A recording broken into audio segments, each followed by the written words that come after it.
Hello students, this is Dr. Abrar, and today we're going to discuss cases about renal diseases. So case 1, 39-year-old white woman with history of frequent bone fractures and polyuria. So we have a 39-year-old white woman and she has a history of frequent bone fractures and polyuria. On investigation, the serum potassium is 3 millimole per liter. So this is a hypokalemia. This is low, hypokalemia. Serum calcium is 8.4 milligram per deciliter. This is slightly low. Serum phosphorus 1.2 milligram per deciliter. So this is a hypophosphatemia. So this patient has hypokalemia, hypophosphatemia. Serum bicarbonate is 18 millimole per liter. This is low. So this indicates a metabolic acidosis. Serum urea 24 milligram per deciliter.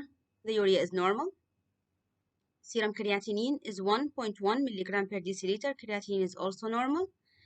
Random blood sugar is 120 milligram per deciliter. So this is normal. General urine examination revealed sugar in the urine. So this patient has glucose urea.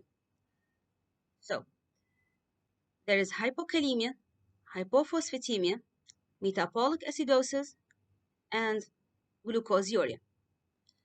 So what is the most probable diagnosis? We have these options and we're going to discuss each one until we reach the diagnosis for this patient. So if the patient has chronic kidney disease or chronic renal failure, there should be a raised plasma-urea and creatinine concentration. And as you can see here, these two are normal. Also, the patient should present with hyperkalemia and not hypokalemia. So it's not chronic renal failure. Renal tubular necrosis and acute renal failure. Renal tubular necrosis actually presents with acute kidney injury, acute renal failure, and it's one of the most common causes of acute renal failure. And acute renal failure usually presents with rapid decline in renal function and also presents with hyperkalemia, hyperphosphatemia, and not hypokalemia, hypophosphatemia. So it's not renal tubular necrosis and it's not acute renal failure.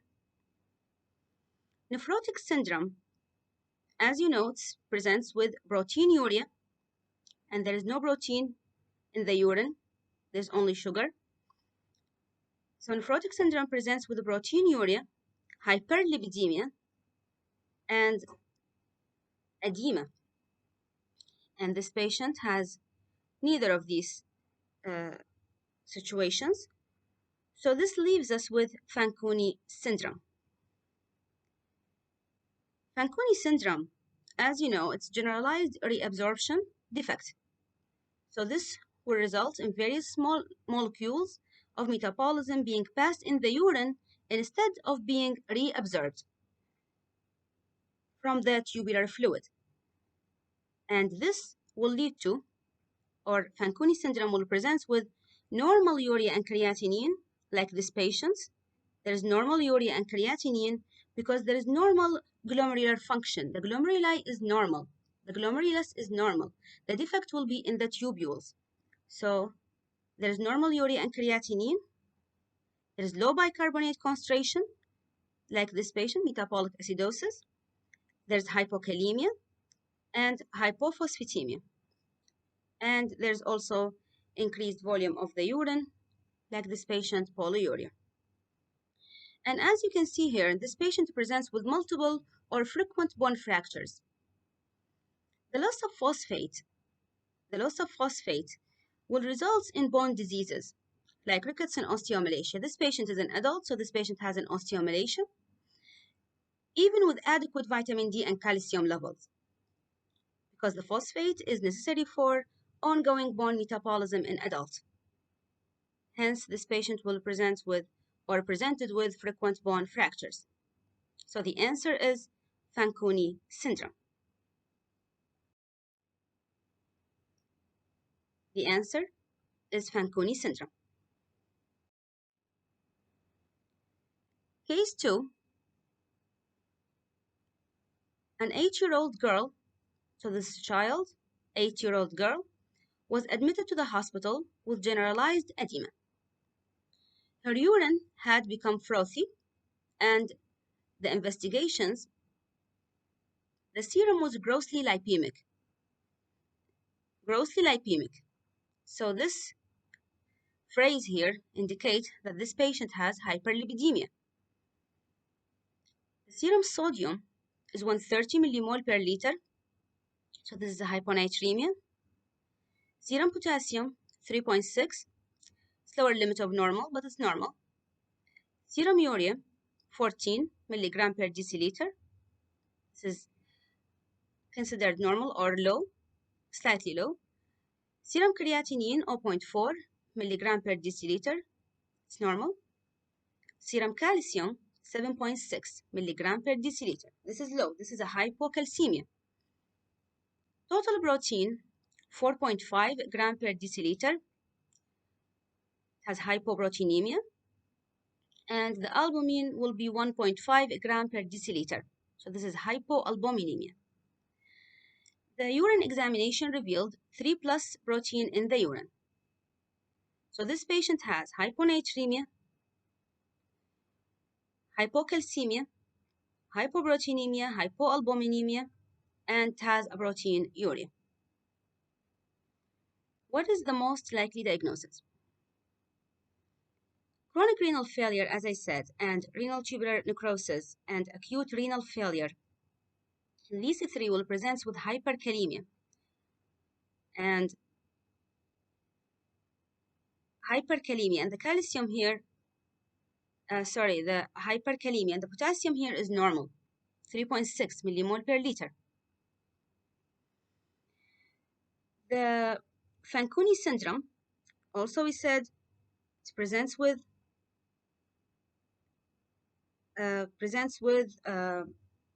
hypokalemia, hypophosphatemia.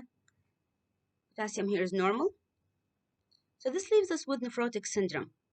Actually, you should notice the age of the patient. Nephrotic syndrome is the most common form of nephrotic syndrome presented in children.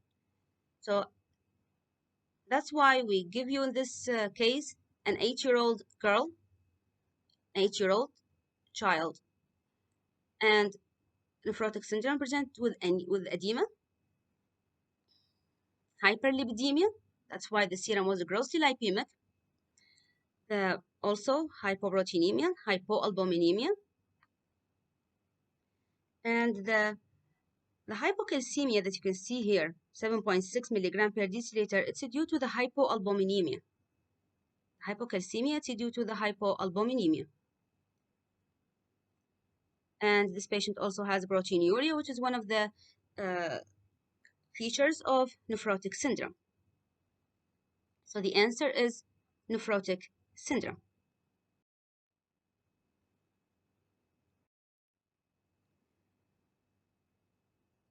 Case 3, 65-year-old patient presented with severe back pain. So this is an old patient. He has a severe back pain, and he has a history of recurrent attacks of loin pain. On investigations, the serum urea 135 milligram per deciliter, so this is elevated, highly elevated. Serum creatinine 2.7 milligram per deciliter, it's also elevated. Serum uric acid 10.2 milligram per deciliter, it's hyperuricemia. And urine output 400 ml per day. This means that this is an oliguria. Oliguria, 400 ml per day. So what is the most probable diagnosis? Primary gout, pseudo-gout, acute renal failure, secondary gout, orotic aciduria. So gout, it's a form of arthritis. And gout, whether it's a primary gout or secondary gout, it is caused by hyperuricemia. And actually severe hyperuricemia lead to acute renal failure. because one of the potential serious side effects of gout is the precipitation of urate or uric acid in the kidneys and renal stones. It will lead to renal stones and cause a progressive renal damage.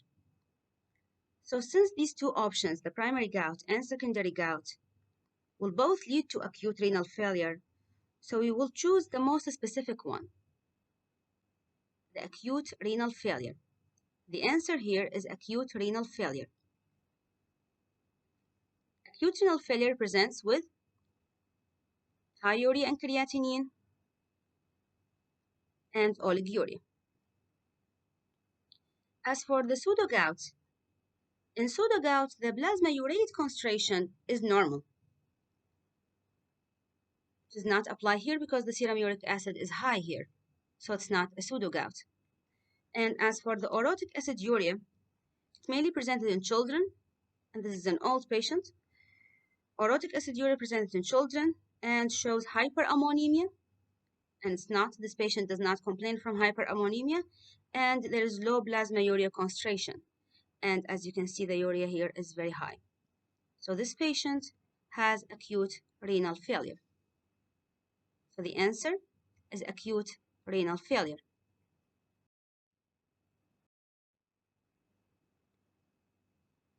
Case 4, calculate the creatinine clearance in a patient with serum creatinine of 3 mg per deciliter.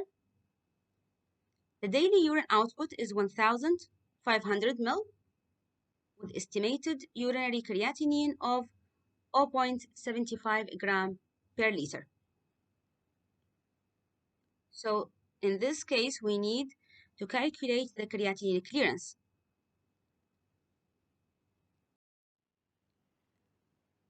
So first we need to convert the urine output to ml per minute by dividing 1,500 by 1,440, which is the number of minutes in the 24 hours, to change this to ml per minute.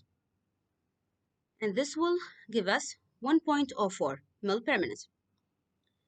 And then we change the urine creatinine to milligram per deciliter. Then we use the equation to calculate, or this equation to calculate creatinine clearance. So creatinine clearance equals urinary creatinine multiplied by urine volume divided by plasma creatinine. So we divide 75 by 3, and then we multiply it by 1.04, and this will give us 26 ml per minute. This is the creatinine clearance of this patient. Thank you.